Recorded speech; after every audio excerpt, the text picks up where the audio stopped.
The Disrupt Education vlog can be found on YouTube. To hear it in podcast form, search Disrupt Education on any of the following podcast platforms: Anchor, Apple Podcasts, Google Podcasts, Breaker, Castbox, Overcast, Radio Public, Pocket Cast, Spotify, or Stitcher.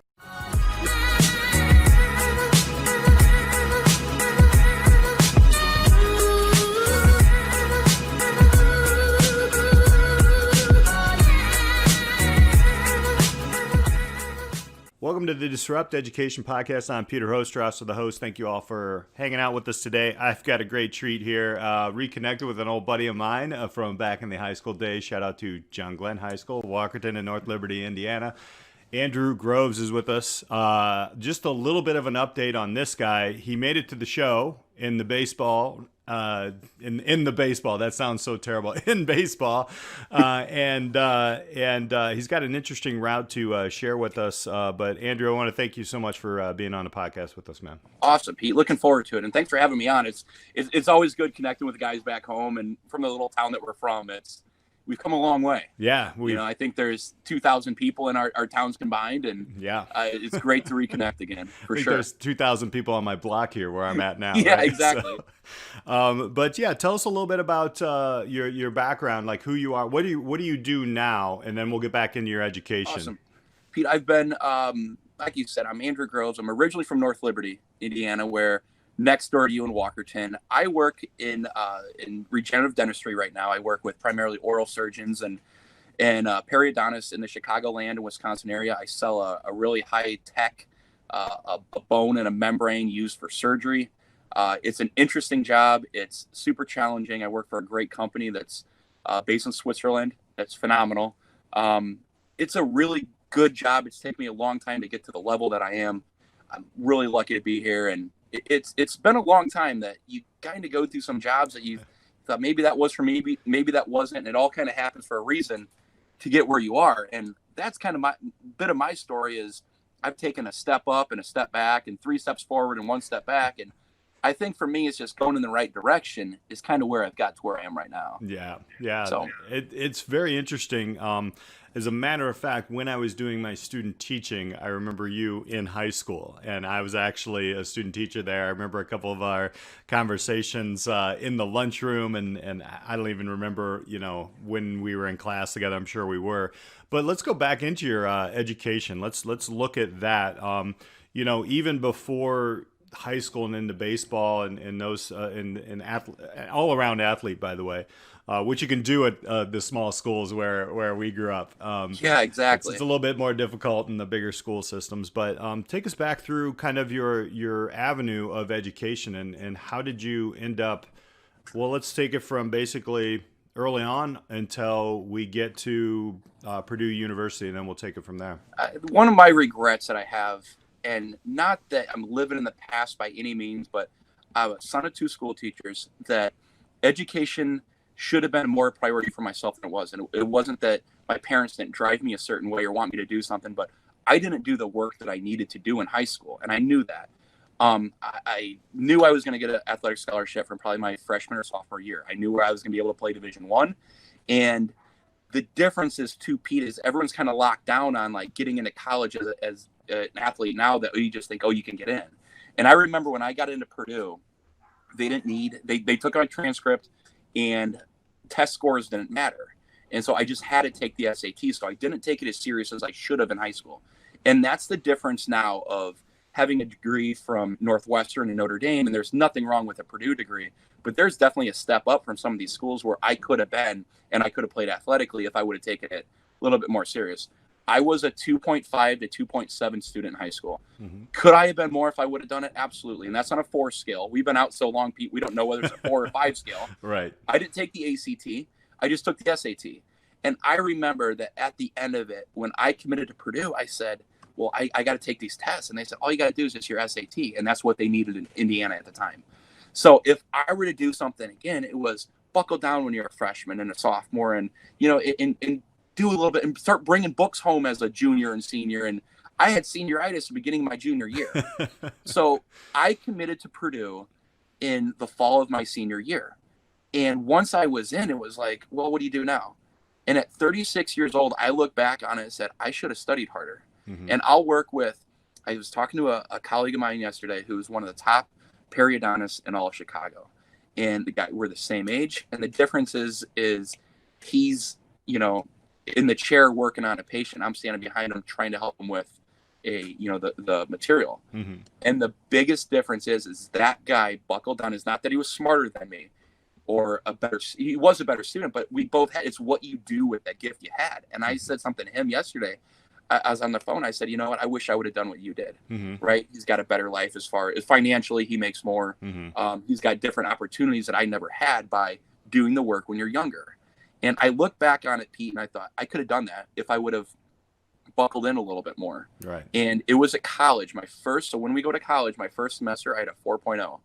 And it was because that was the first time that I actually buckled in and did something. Yeah. And I won't forget that. That's unique. That's really unique for an athlete, right? To go in. Well, let's dig into that year. That's very interesting because my older brother was he was in D2, went to baseball, and man, he's probably going to beat me up for saying this, but he did not do well that first year, and he was about the same range as you in high school. What clicked? What clicked there when you stepped on campus? It was I had to sit in. I was an academic All Big Ten my first year because we had required study tables. Mm-hmm. There was no required study table at home. There wasn't. And those were the days that, hey, my brother and I were working a job. We got home. We both had girlfriends. Mm-hmm. The last thing I wanted to do was sit down and look at chemistry or do algebra, whatever it was. But once they said, all right, for 15 hours a week, you're going to sit in this room right here and you're going to study. And that's the day before cell phones. That's the day before a laptop. We didn't have an iPad. Mm-hmm. You sat in there with paper and pen and you got to work and you studied. And I remember my coach was like, how did that, and he actually said the same thing. What's different? And I prided myself going through Purdue as a very good student with good grades. And I thought, what went on here? And that was the difference, is I was required to do it. And it was nothing against my parents by any means, because, all right, I was getting by. I wasn't in trouble in high school. I didn't have any issues. I wasn't, skipping school. I just didn't study for tests and like the normal high school student.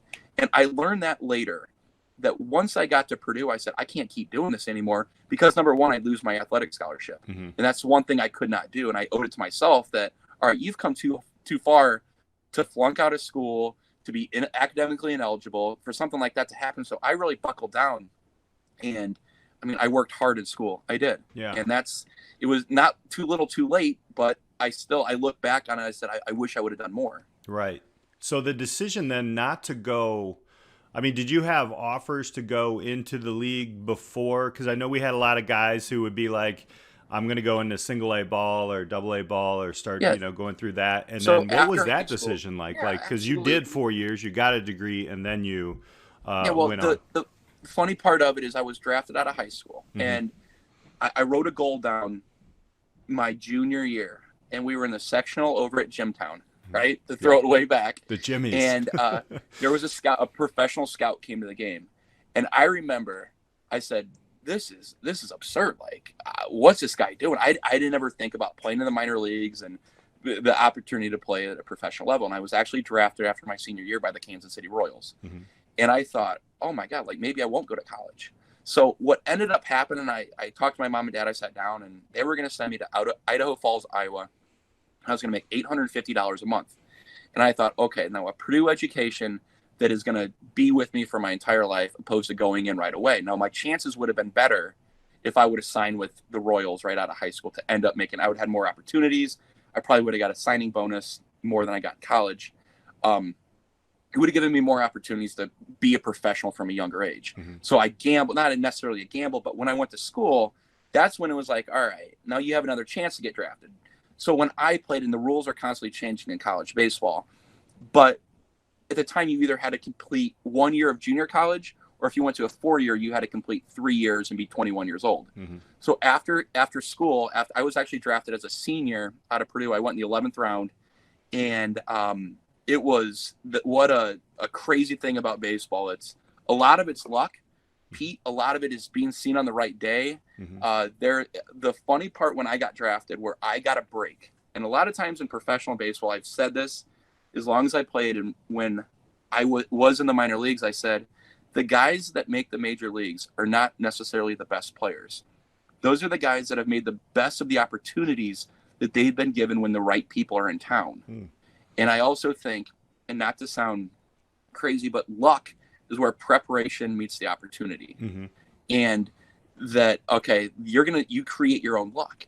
So my senior year, I was playing a game we were playing Ohio State at home. It was on a Sunday, and I didn't pitch on a Friday or a Saturday, and Sunday was our last game. And a guy's name was Corey Lupke. I can still remember this like it was yesterday. Every game in the area was rained out. So IU got rained out, Notre Dame got rained out, and U of I got rained out. So the only game that scouts came to was the game at Purdue. And everyone was there to see this. He was going to be a first-round pick. He was probably drafted in the top 15 picks. So everyone was there to see him. Well, like I said, the luck came into this is when I came in, Pete, I was 94 to 96 miles an hour. And people had no idea where it came from. But sometimes it was just like, you need breaks. And that was my break. And the funny part of it, I saw him in the minor leagues. He was with the San Diego Padres organization. We're in Eugene, Oregon. And I said, I owe you a handshake. And I said, I would never, and I thank you. I said, I would never have been in this position I was if it wasn't for you. And it was true. That's what happened where I was drafted, to be able to do that. It took one guy to be able to do it. But all the scouts in the area were there, and that one day got me drafted. Now, did that day help? Sure, but it was a preparation I did, early in the year to get there. And I remember that, and that was a life lesson that you don't know who's watching. And sometimes it just clicks for you, and that's what happened. Yeah. So one day with a good senior year I had at Purdue, it was but that was kind of the highlight. With some weather. With some weather, right? If the games weren't rained out, that was the break I needed. Oh, man. And I think that baseball is about getting breaks. Right. It is. There's a lot of good guys that are in the minor leagues that didn't perform when, a director of player personnel were in town, or when they got called up. You'll see them, they're called up one game and they strike out 3 times. If that guy hits 2 or 3 home runs, or goes 2 for 3 or 3 for 4 or 4 for 6, they're going to keep him up. Right. It is such it's a lot of luck. It really is. Yeah. But most professions, that you have to have some luck here and there. Absolutely. Absolutely. So like, if people aren't watching this on YouTube, like I told you I have my Moneyball shirt on. It's just kind of funny. We were talking about it for people who understand Moneyball, but, the one thing that really strikes me as an educator, and I've had some people go into the premier leagues like NBA, a couple into Major League Soccer, had an Olympian in class. There is something different, but then there's always, everybody has that dream sometime or another as an athlete. Even when I was like in middle school playing football, I was like, I'm gonna be a football player, but as it goes through, what kind of illusions do a lot of these students have that you have seen? Because you didn't have the illusion, you just kind of knew it, and you put in a lot of work, and you're being very humble about that, because I know you, I know you, I know your family, I know the amount of work you put into baseball and the amount of thought process you put into it, but we have a lot of these athletes they're pretty good, I'm not going to say they're bad, but what does it really take mentally and educationally to get to a point to where you are outside of the luck, to where you are even in that gymnasium or on that field where there's a possibility? It's a great question. I think that it's the right mindset. It's not only the right mindset, you have to have the beautiful part of baseball is you don't have to be the tallest, the fastest, the strongest, but you have to have the right combination of that. And that's why I wasn't the strongest. I wasn't the strongest guy in the weight room. I sure wasn't the quickest. Mentally, there's always stuff you could do. There's guys that pitch in the major leagues at 88 miles an hour. That's incredible. They make the ball move. It's having the right combination of that. Now, you get into football and basketball, it's a little bit different. Soccer, you talked about. These Olympians, they are incredible athletes. Sometimes what you'll see in baseball, you don't always have to have the absolute best of everything. You have to have the right combination. And what I lacked in physical ability, I was lucky with the right arm. My arm action was good. Right? I can make the ball move. I can make the ball do things that most people probably couldn't. That's the difference, is like having the right makeup and the right setup. What I think is amazing is there's a stat like 99.8% of baseball players, they get cut at one time. Like, what's the end of your, unless you're in the Hall of Fame and you go out on your own terms, most baseball players are released. When someone says they're released, they're basically cut or you're fired. Mm-hmm. And it's a funny word to say, like, oh, I was released. No, you were cut, or they fired you. You can say literally whatever you want. So, like, most people don't go out on their own terms. The guys that do go out on their own terms are, you weren't good enough to stay at that level, or you weren't a Hall of Fame caliber player where, okay, you're 43 years old, and you see guys like Tom Brady and Drew Brees. These guys are playing at 42 and 41 years old. That's an incredible makeup of both physicality, the mental the mental toughness that these guys have. It's having the right combination. And that's why I think I was successful at baseball, is I could put it together. Mm-hmm. Whether it was like, all right, the preparation, the consistency, the not only the physical preparation, the mental preparation, Pete, that was just as hard. And when you got to college, it wasn't, all right, it's a little bit different than high school. Every step you went up was different. Right. The game moved faster. Every guy you're facing against Ohio State and Minnesota and IU, they're all the best hitters of a big high school typically. Mm-hmm. So you had to prepare at a different level. And when I actually got to the minor leagues and played professionally, those are the best of the best. And those guys were guys that are still playing. So it's just having the right makeup to be able to get out there and do it. And the guys that were the most successful had that figured out. And why am I in the dental space right now and not continue to play?